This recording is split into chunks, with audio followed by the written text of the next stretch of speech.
سامنے تھی ایک وادی بے نشیب و بے فراز، خاک سے اس کی کرے آب خضر عرض نیاز۔ جمع اس وادی کے اندر تھے خدایان کہن، وہ خدائے مصر و سودان اور یہ رب الیمن۔ وہ تھا آقائے عرب، یہ تھا خداوند عراق۔ اس کو کہتے تھے الہ الوصل، اسے رب الفراق۔ ایک نسل مہر سے تھا، ایک داماد قمر، ایک نے زوج مشتری پر گاڑ رکھی تھی نظر۔ ہاتھ سے دو دھاری تلوار ایک لہراتا ہوا، ایک کی گردن میں تھا مارسیہ لپٹا ہوا۔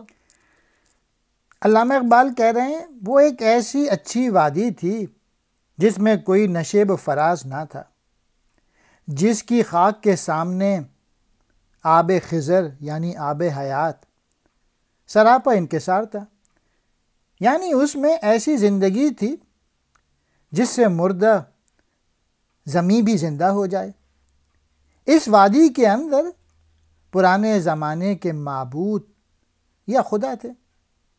ان میں کوئی تو اہل مصر کا خدا تھا اور کوئی اہل یمن کا رب تھا، کوئی عرب کے رب تھے تو کوئی عراق والوں کے۔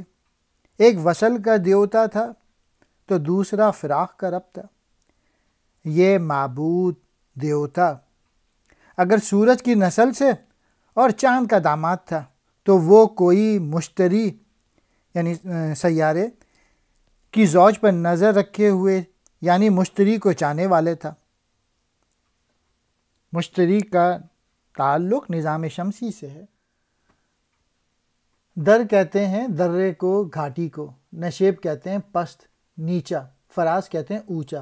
رب الیمن اہل یمن کا خدا، ارباب جمع رب خدا، دھاری کہتے ہیں تلوار۔